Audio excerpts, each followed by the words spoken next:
Thanks, Dan. It's a pleasure for me to be able to speak to you all today about some of the research that we've been doing here at the University of Michigan, as well as research throughout the world, looking at sort of mechanisms that underlie chronic pain and chronic pain syndrome. So basically what we're going to be talking about are two different methods. One of them is called quantitative sensory testing, which I'll go into in a second. And another method is various types of neuroimaging. And really what we're trying to get at is this relationship between, what is going on in the periphery, like what Dan was saying, a lot of pain conditions even don't have stuff going on in the periphery, which seems to be driving their pain. It seems to be more centrally acting. And so what we typically think historically is that pain sort of arises from something going on in the periphery, like you've stubbed your toe, or you've burned your hand on the stove, or maybe you've twisted an ankle or something, and then that information is then sent into the central nervous system where pain is ultimately processed. And it turns out that chronic pain is somewhat different. It's not just more acute pain, it's actually a different breed all of its own. And it seems like in certain chronic pain states like fibromyalgia, that the brain and the spinal cord are actually playing very prominent roles in what's driving the pain. And there's not always this nice matchup between the patient's self-report of their pain and what's going on in the periphery. So what we're trying to do with quantitative sensory testing is to assess sensory functioning primarily by perturbing things in the periphery. And so with quantitative sensory testing, it's defined as a set of methods to measure perceptual or physiological responses to systematically applied and quantifiable sensory stimuli for the purpose of characterizing sensory function. So that's a long definition, but basically, in essence, it's different ways of probing your various senses in a way to understand what maybe the volume control might be on those sensory information, as well as what type of modality it might be. So we have all sorts of different ways of going about quantitative sensory testing, and here I'm borrowing a slide from Dr. Steve Hart, where he summarizes the different types of modalities. So we have various mechanical modalities. We can look at touch, we can look at puncturing the skin, we can look at pressure. We also have thermal stimuli. We can either heat up the skin or cool the skin down. We can immerse a whole body part in a hot or cold liquid. We can do electrical stimulation. There's chemical stimulation as well. We've got hypertonic saline, which is a technique that many researchers at U of M have used before. There's capsaicin, which is the chemical component of chili peppers, which makes them hot. So that's just something you can apply. There's also non-painful stimuli. You can use auditory stimuli, and we'll look at visual stimulation in a little bit and how that's been used as well. And then in terms of the outcomes that we get from these measures, there's things like perception thresholds, like at what magnitude do you actually start feeling someone touching you? Are you feeling a cool sensation or a hot sensation? Then there's the pain threshold. At what level does the person actually say that that's painful? And then we have things like conditioned pain modulation, which look at the body's own endogenous mechanisms of reducing pain. And then we'll get into some of the brain methods as well. So this is a slide that was in the previous talk, where you can see that in the population, we all have this various variability in how well we respond to stimuli. Some people are very sensitive, and other people are not so sensitive. And so there's this nice bell-shaped distribution, and that gives us all variability. And so when we think of chronic pain, we think that chronic pain patients are tending to be more so on the right end of that graph, where they experience things as more painful at somewhat of a reduced stimulus intensity.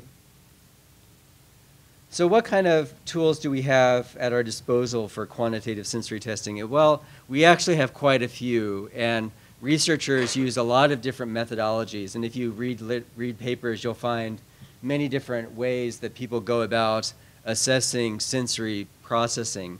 So some of them can be as simple as putting a hand in an ice water bath and finding out how long they're able to tolerate that. That's one common method. Another method might involve using von Frey filaments to prick the skin to find out when someone's sensing that poking sensation that becomes painful. And then you can see there's some pressure gauges and algometers and dolorimeters which are used to assess pressure pain sensitivity. And then it goes into even the very complex devices on the lower end where you can pay thousands of dollars to find a device that can apply a thermal stimulus that's very controlled and very specific. So there's a lot of different tools that we have available to assess sensory processing with quantitative sensory testing. And we also have a lot of tools at our disposal to assess the other end of the spectrum, looking at the brain and how the brain is functioning. So with electroactivity, we've got EEG and MEG, which are different methods to give high temporal resolution to the neural activity in the brain. We also have functional magnetic resonance imaging, which you may have heard about before, which looks at blood oxygenation flow, which is a very simple way of looking at neural activity based on blood oxygenation. And then finally, we also have methods that allow you to look in the brain at specific neurotransmitters and receptors which are responsible for generating the sensation of pain. And so we have proton spectroscopy in the upper right there, as well as positron emission tomography, which is another technique. So why am I going through all these different techniques, and what are some of the questions that we can answer with these? So these are the main topics that we're talking about. I'm going to be giving you a smattering of research studies that have shown different answers to these different questions. One of them is, can we differentiate patients from controls? Can we differentiate a chronic pain patient from a healthy control just based on quantitative sensory testing or brain imaging? Number two, do these things actually tell us anything important about the underlying pathology of the pain? And then third, which is something that I think that is quite important, is can we use these measures to in some way determine who's more likely to benefit from a specific treatment or to not benefit from a specific treatment, which is, I think, one of the things that we're moving towards in the pain field, and I think in the next decade or so, we might be able to reach that. So the first technique I'm going to talk about is resting state functional conductivity. This is a technique that's using fMRI, and you may not know this, but your brain has many different networks that are spontaneously fluctuating on and off. Even as you sit here listening to this talk, your brain is probably going through different things that you might be thinking about. And so your brain is going through these different, it has these different networks that are turning on and off. And one of these networks is called the default mode network. And this network is turned on specifically when you're self-referentially thinking about yourself and thinking about your internal status. And so with fMRI, you can look at this network and you can see, I don't know if you can see the lower graph there shows you the time courses of 3 different brain regions that you can detect with fMRI. The yellow line represents the posterior cingulate cortex, which is on the right-hand graph, the PCC. And you can see the yellow line going up and down across time, and that's basically just the fMRI signal at rest when that person is sitting in the scanner, that your brain is chugging away and the signal is going up and down.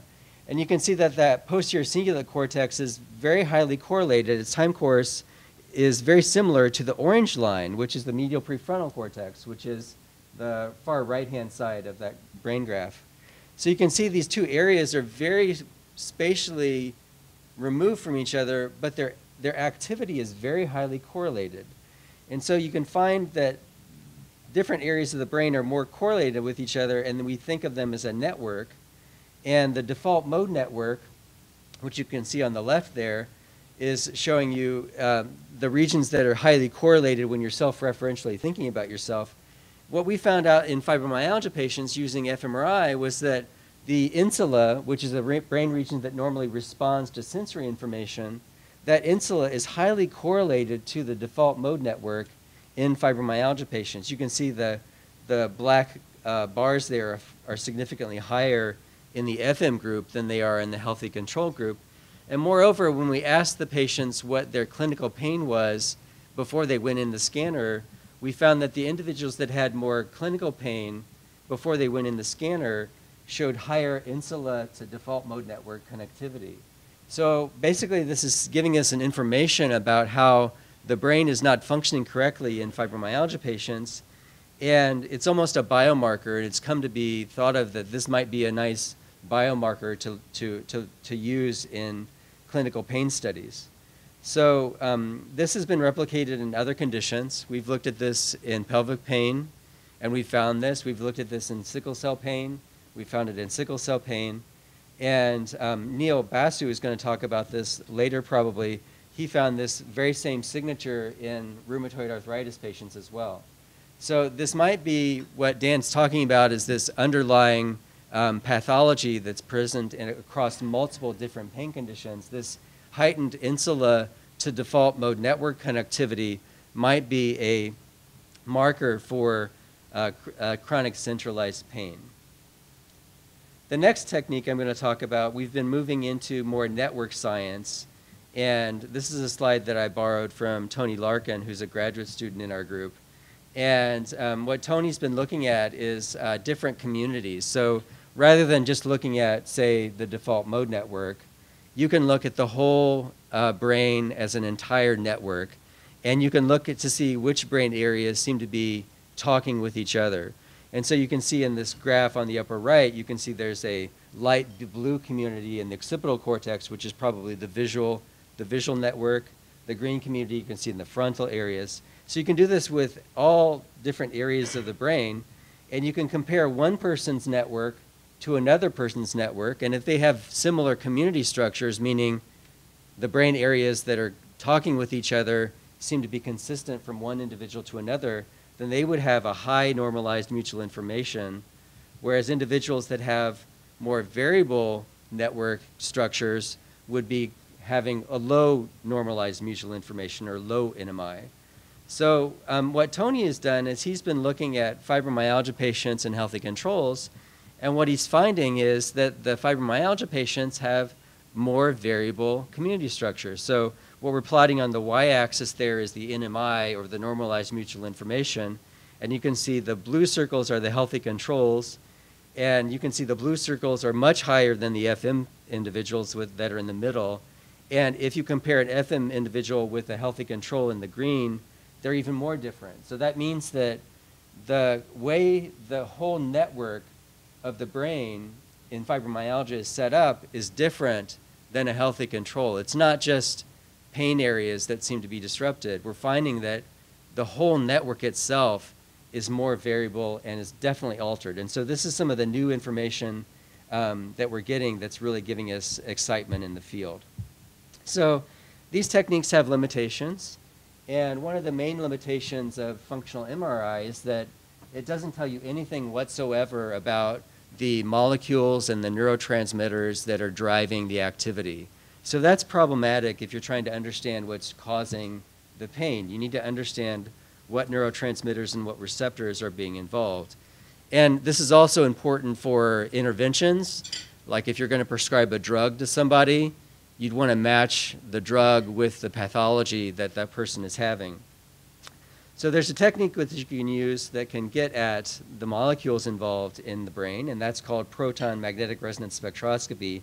And this is a technique that uses the same magnet as MRI, but instead of giving you a time readout of, say, which areas are connected to which, you can actually get a readout of the molecules and the neurotransmitters that are present in that brain area. And so you can see the structural images on the left with the red boxes being the voxels, or areas where we're assessing the neurometabolites.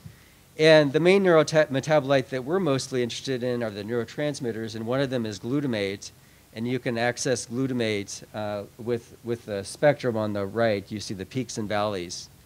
And so when you do this type of a study in fibromyalgia patients, we found that the fibromyalgia patients had higher levels of glutamate, specifically in the insula, which is this area of the brain which is involved in pain processing and which also seems to be more connected to the default mode network. And also what we found in the right there is we did quantitative sensory testing on these individuals, And we found that the individuals that had lower pressure pain thresholds were the same individuals that were had more elevations in their glutamate, suggesting that the glutamate might be playing a role in their pathology. So we then went on to look at whether glutamate was changed by treatment, and one of the first drugs that were approved for fibromyalgia was Pregabalin or Lyrica, and what we found was that Pregabalin significantly decreased glutamate, specifically in the insula, more so than placebo. But what was more remarkable was that when we looked at these individuals before they started taking Pregabalin, we found that the individuals that had higher levels of glutamate at baseline, they were more likely to benefit from the treatment. And that's what you can see in the right-hand graph there. The individuals that have higher level of glutamate, which is plotted on the x-axis, those had greater reductions in their clinical pain with Pregabalin. So that's a way of using a neuroimaging marker to try to predict who's likely to benefit or to not benefit from that drug. So you can do this with quantitative sensory testing as well. So this is a study which used thermal pain thresholds, so applying thermal pain stimulus to the skin. And what they found was that individuals that had higher pressure pain thresholds to the thermal stimulus were more likely to benefit from an opioid drug intervention. And that's been replicated in a number of other studies. Another study that used quantitative sensory testing to predict treatment response was done by the Yarnitsky group. What they did was they looked at duloxetine, and they did a technique called conditioned pain modulation, where you basically give painful stimulus in one area of the body, and you look to see how another area of the body responds to a different painful stimulus. And what you typically find is that pain can inhibit pain. So if you have a conditioning stimulus in one area of the body that's painful, mildly painful, not severely painful, just mildly painful, then that can reduce the pain intensity of a test stimulus that's applied in another area. So what they found in this study, which was nice, was they found that individuals that had deficient conditioned pain modulation, so they were not able to inhibit their pain, those were the exact same individuals that responded well to duloxetine, which is a drug which is thought to augment the body's own natural endogenous inhibitory pathways. So this is a way of using quantitative sensory testing methods to try to target who's likely to benefit from that drug. So obviously, if someone's got an intact endogenous analgesic system, you're not going to want to prescribe them with this intervention that's likely to target that pathology. So now, as Dan was saying, there's a lot of interest in fibromyalgia because the condition is widespread. There's a widespread pain all over the body. So when you do quantitative sensory testing, you can look at pain specifically at the area where someone is reporting pain. So if you're looking at an individual who's got knee osteoarthritis, you might want to apply pressure at the knee to see if their knee pain is exacerbated. But you also might want to apply pressure at asymptomatic sites, so areas where there's not the pain present, to see if they're tender there, because presumably if someone's got fibromyalgia pain, you might expect their pain threshold to be globally reduced throughout the entire body. So this is a study which looked at the pressure oximeter. You can see there the researcher is applying pressure at the knee, and they're applying it at various parts of the knee, but they also applied it on the arm as well as on the leg. And when you look at the pressure pain thresholds in osteoarthritis patients, lo and behold, you find that not only are these individuals displaying lower pressure thresholds on the knee, they're also displaying lower pressure pain thresholds globally throughout the whole body. So you can see on the left you have a bunch of knee locations, but then on the right you can see the arm and the tibia as well shows large decreases in pressure pain thresholds even in osteoarthritis patients. So that's saying that the pathology is not just in the knee, as we're saying over and over again. The central nervous system is playing a role, and probably this diffuse hyperalgesia is what we might be seeing in fibromyalgia patients. So we used pressure pain thresholds to look at the brain activity, and we were the first group to show this in fibromyalgia patients. What we found was that when you apply pressure pain threshold on the thumb, if you apply pressure on the thumb, you can look in the brain with fMRI and see where the brain is lighting up in response to the pressure pain stimulus on the thumb. And you find that the fibromyalgia patients actually have a very similar phenotype in the brain areas that are becoming more lighted up. Those are very similar to the healthy control individuals. It's just that the fibromyalgia patients' brains are lighting up at much lower pressures. So the same brain areas like the insula is lighting up, the somatosensory cortex is lighting up, but it's just lighting up with much less pressure being applied. So one of the other techniques that you can use with quantitative sensory testing is you can use stimuli that aren't really considered as painful stimuli. So one of the stimuli that we've been very interested in is the visual stimulus. And we had a study where we used a flashing checkerboard as our stimulus. So you can see in the left-hand graph there, the maize and blue checkerboard there would be fluctuating at about 2 hertz. And that would be going back and forth between a resting blue screen and the flashing checkerboard screen. And so that was what we were using to stimulate people both inside the scanner as well as outside the scanner. And what you can see in the lower middle graph, the red line is the healthy controls, and what we're plotting is the intensity of that visual stimulus as you increase it versus the unpleasantness of that visual stimulus, which is on the y-axis. So you can see that as you increase the intensity of the visual stimulus, it gets more and more unpleasant for the healthy controls. But look at the black line. The black line is the fibromyalgia patients. You can see those individuals are displaying a much more and heightened response to that visual stimulus. They're finding it much more unpleasant. Lo and behold, when we look in the brain, so when we put these individuals in the scanner and we're looking to see at what brain areas are lighting up in response to that visual stimulus, you can see the fibromyalgia patients have a greater activation in the insula, and also not only do they have a greater activation, the ones that show greater activation are the ones that have the higher degrees of clinical pain on the on the graph on the right there, as you can see. So then what happens when we give these individuals a drug called Pregabalin?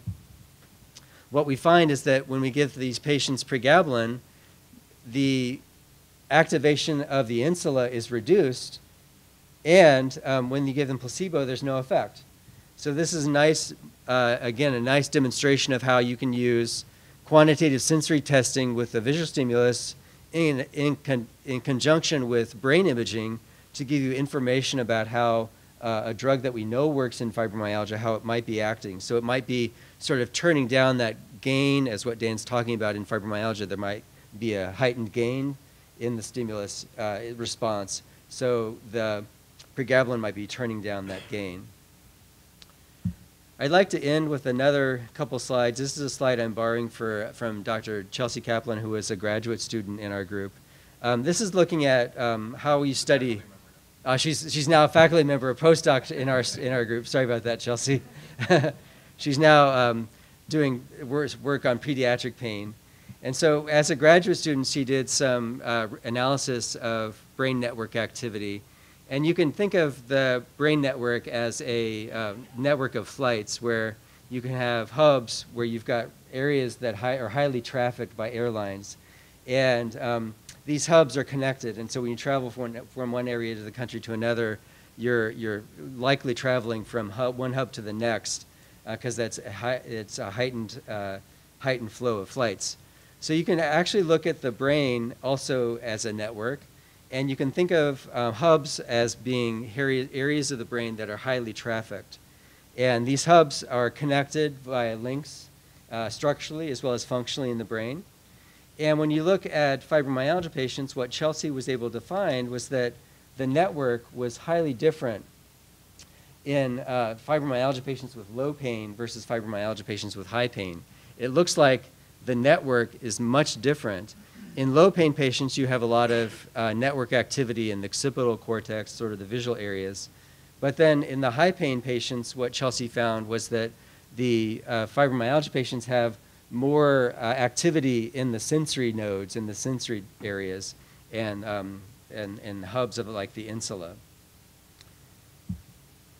The last thing I'm going to talk about is a technique called support vector machines, which is a technique which allows you to look at different individuals and try to classify them into one group or another based on the data from the fMRI scan. And so what you can look at is you can train a classifier to identify a pain patient or a non-pain patient and have a classifier, and then you can have a new person come in and you can ask, is that person likely to be a pain patient or not? Well, this has been applied really interestingly in coma patients. And this is a study which came out in 2015, which I really liked. What they were able to do was they took patients that were comatose, they were non-responsive, and they scanned their brains and looked to see how the network of activity was. And they trained the classifier to see if they could see subgroups of individuals, if the brain network was different from another. And what they were able to do was they were able to predict with 82% accuracy whether a comatose patient was going to come back out of their coma, which I think is really remarkable to be able to use an fMRI technique to predict whether someone is going to come out from a coma. So we've used this technique with our imaging data, with the visual stimulus, and we've been able to predict with 82% accuracy whether someone's a fibromyalgia patient or not, as well as whether a fibromyalgia patient is taking Pregabalin or not. So I'm going to end with this last slide, which is asking the question, can quantitative sensory testing or neuroimaging ever be useful clinically?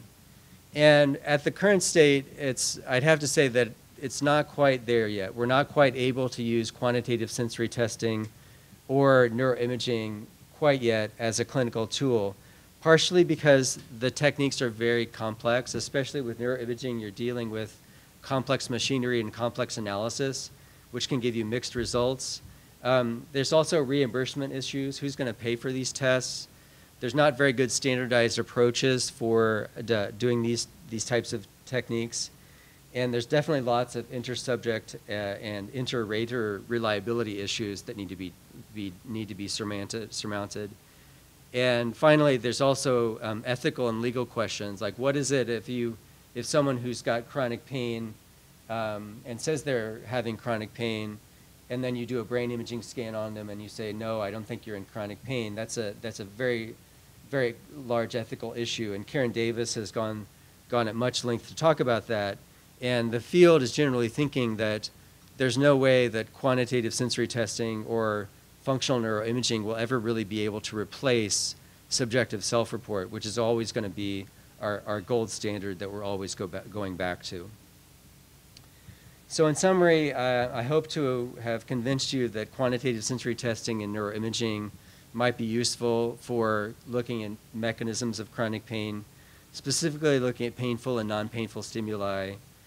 We have some markers, specifically the Insula to DMN connectivity and glutamate might be nice markers. Brain network signatures like hub status is important. We'd like to think that these methods might be able to help us understand what's going on in the brain, specifically in what's going on with the pathology in the brain. And we hope that these markers might be informative for predicting treatments, both with pharmacologic as well as non-pharmacological therapies. And I definitely want to give a shout out to some of the individuals that have done a lot of the work. So Dr. Steve Hart in the upper right has done a lot of quantitative sensory testing in our group, and some of the data I showed was some of his work. Tony Larkin, who's a graduate student in our group, has done a lot of the community detection algorithm. Chelsea Kaplan, who was a graduate student but is now a postdoc in our group, has done a lot of the graph theory networks, and she introduced the whole technique of graph theory to our group. And then Eric Ichesko in the lower right-hand corner is a fMRI technician who's done a lot of work in our group over the years. And then finally, I'd also like to give a shout out to the study coordinators, a lot of them who are over here on the left or on the right for you. Specifically Kathy Scott, who's done an amazing job at moving research participants safely and efficiently through our different protocols. And then we've got a lot of talented study coordinators like Anna, Ian, Andrew, and Megan, and others that have been in our group, and we've been very fortunate to have them working with us and being a valuable component to the team. And we've also gotten a lot of funding from NIH and the DoD. And thank you for listening.